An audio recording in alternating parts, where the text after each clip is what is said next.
That's my Mickey Mouse sweater. What are you talking about? It's not yours. That's my sweater, Mom. What sweater? It's my sweater. This is yours? That's my sweater. That is not a sweater. That is my sweater. That's my chair. Yeah, but that's my sweater. But you're in my chair. But that's my sweater. But if you're in my chair, I can wear your clothes. That's my sweater. I feel like that's how that works. That is reserved for Disneyland only. Oh, yeah. Are you excited for Disney? Yes, it'll. Well, you know what? I'll tell you what. I'll make a deal with you. As soon as you give me my chair back, I'll give you back your sweatshirt. Deal? Deal. But I'm not. Right. So you may be wondering why Soap and Clay Kidlet number 2 is here. Well, this week is a shampoo bar recipe week, and we are showing off hairs because shampoo goes on the hair. You know, you get it. And you've already seen my hair, and it's amazing and awesome. And I know. Thank you. I appreciate that. Go see my gal. Her name is Jessica. Soap and Clay Kidlet number 2 also had her hairs cut for Disney, and so she's showing them off today before we talk about the shampoo bar recipe that we're tackling. What are you doing here? Showing off my great Karen hair. The Karen hair. It's Karen hair. I want a picture manager. She got a Karen cut, and it is so fun. It's so feisty and sassy and chunky and perfect. It's actually my favorite haircut ever. Like, I wish I could go back to that style, but it looks so perfect on her. I think it's awesome. Do you love it? Yeah. Yeah, I love it on you. We're talking about your hair today. And we're going to talk about what you do to your hair. Are you ready for that? Yeah. Cool. Well, we're going to talk about all of that in just a minute. But before we do, hello, I am Mrs. Soap and Clay. This is Soap and Clay Kidlet number 2. Let's make stuff.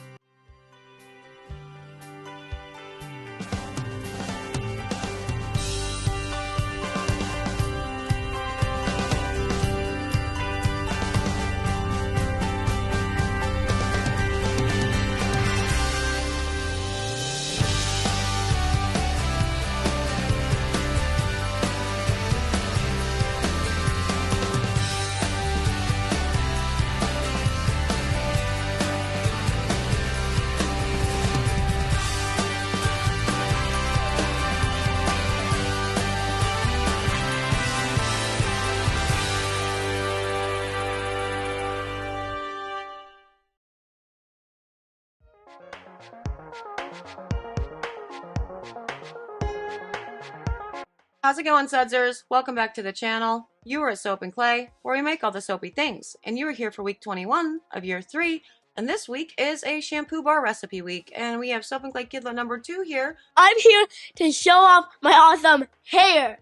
We're showing off Soap and Clay Kidlet number 2's awesome hair. And then we're going to talk about the shampoo bar recipe that is best for hair like hers. So, talk to me about hair like yours. I haven't really gotten any tangles. Like when I woke up, it was just like completely smooth. No tangles at all. And also it looked amazing. Yeah, it does look amazing. And no tangles. Very smooth. Not oily. It's not dry. Yeah, it's always been thin hair. You don't really have a whole lot of hair yet. I don't think your adult hair is quite grown in yet. But your hair is basically a normal type, right? We don't have any issues with dryness. We don't have any issues with oiliness. And, you know, it's not an overly thick or an overly thin hair. And so that's what recipe we're going to be doing today. Just a standard shampoo bar recipe. Sort of get your feet wet with the whole shampoo bar, cold process soap, shampoo making thing. And that's what we're going to talk about. So let's get to the video and we can talk about that thing, you know, while we make it. You want to do the point with me? Sure. So let's get to the video and we can talk all about that, you know, there. I'm pointing. I know. I never know where to point either, is the thing. To you?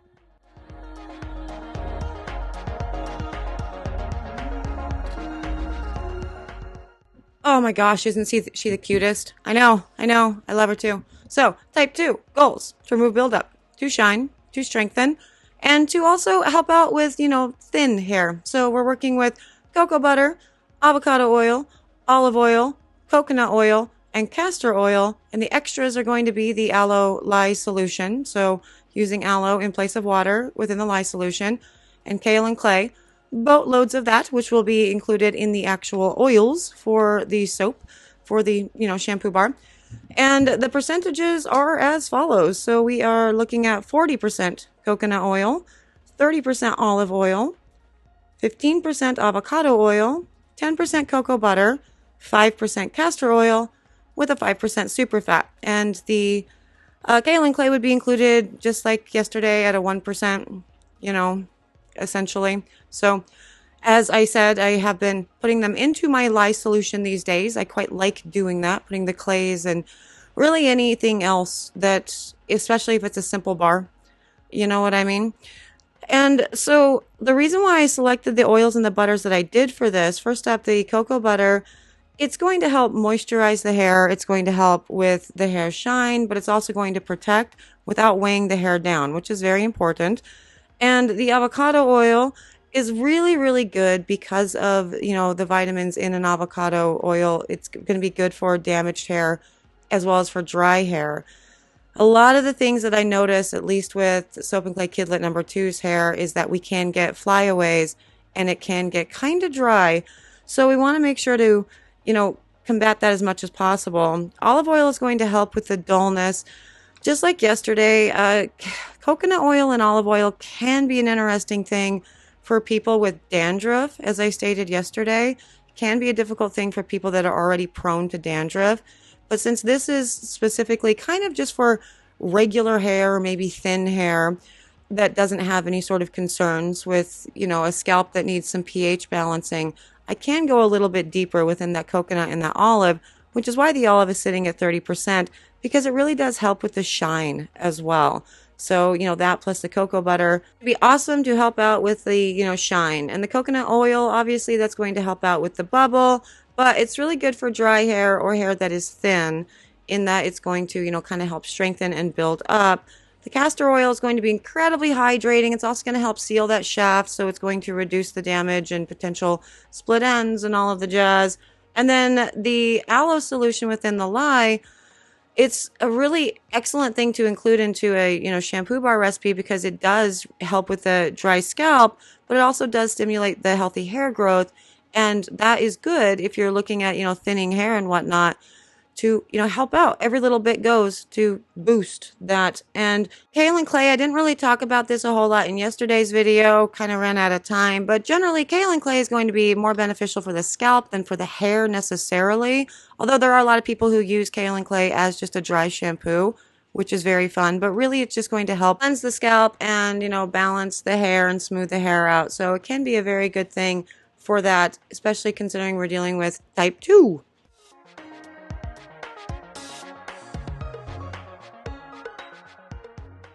Yeah, there was nothing purple about all of this. Now, I obviously could have put more purple into it, but I really don't tend to care what color my, you know, shampoo bars are, just generally.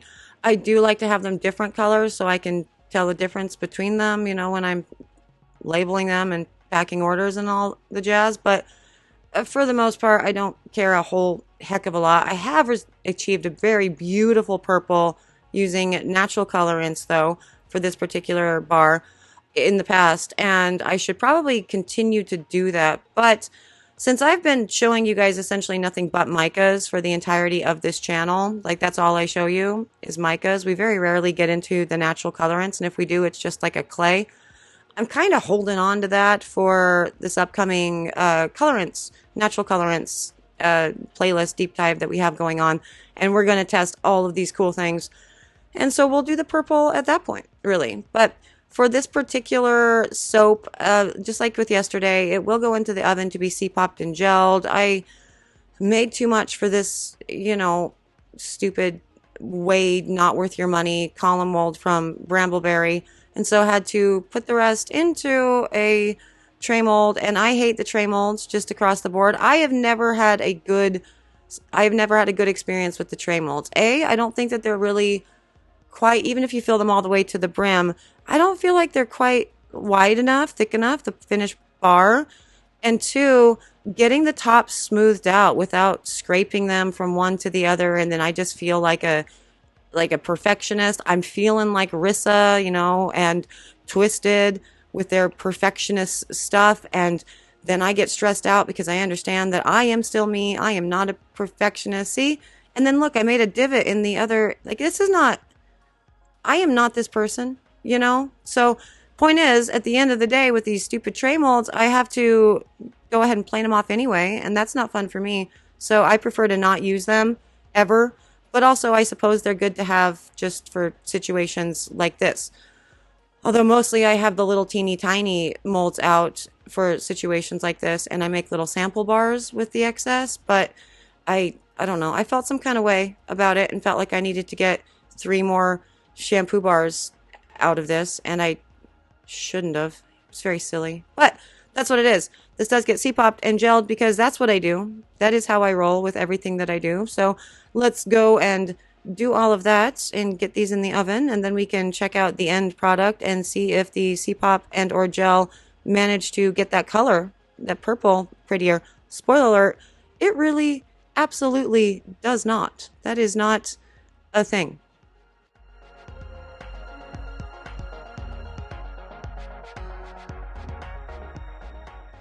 Now on to the cut of this, and yeah, as you can see, the purple is not any better. The soap itself, though, did get overheated, and I really do experience that with the majority of my shampoo bars most of the time, especially tomorrow's for my Curly Girl formula. Oh my gosh, you're going to see what that guy does. I really should stop C-popping them because they do overheat and do splitty things, and it's weird. But as you can see with that, nothing really crazy happens, you know, so it's completely fine. Just cut it up and smooth out the cracks, and everything's good to go. But this particular recipe, I really do dig it within these percentages. For the cocoa butter, I think specifically the 10%. I've played with doing more cocoa butter with this, but it ends up being at some point the cocoa butter does seem to kind of weigh the hair down. And obviously what I want with a shampoo bar is something that's going to be hydrating, that is going to be cleansing without drying out the scalp or the hair, and also has a bit of a conditioner element to it too, if not a huge conditioner element, because I'm lazy, me personally, and I like using, you know, just one shampoo and or conditioner and not doing 2 rounds of anything. So if it can condition a lot, great. Cocoa butter definitely helps out with that, and it helps like protect and seal the hair. But I found if you put too much on it, it starts to drag it down. And so when you are looking at formulating your own shampoo bars, that would be the thing that I would look into the most, would be the fatty acid profiles of what you're working with. You really want to be working with some dry, lighter weight oils or butters that are not going to cause essentially really heavy hair that makes it look like, you know, well, you just washed with a whole bunch of oil. Because you kind of did, but also you didn't, because it's shampoo. It's all a thing. Yeah. And there it is, Sudsers, an awesome shampoo bar recipe for hair like this. And like this. Please stop, Mom. And even like this. And yeah, so this is going to be a really good shampoo bar again for just kind of standard hair. It's going to be no hair with no real problems. It's going to be the hair type that's impossibly easy to, you know, deal with. So like me or like her.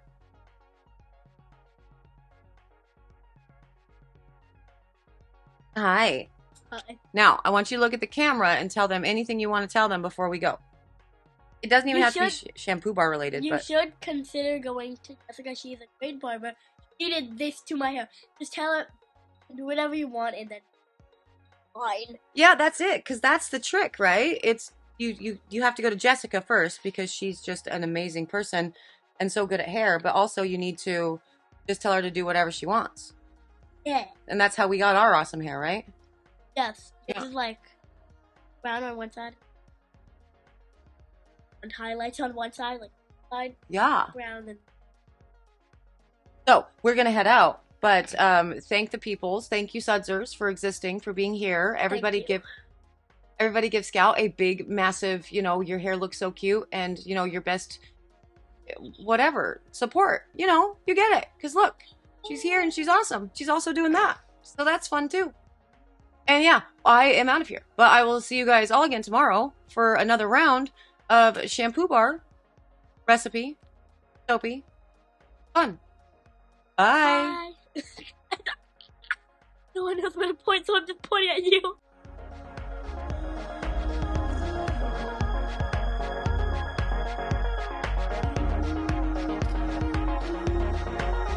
To show off her awesome shampoo bar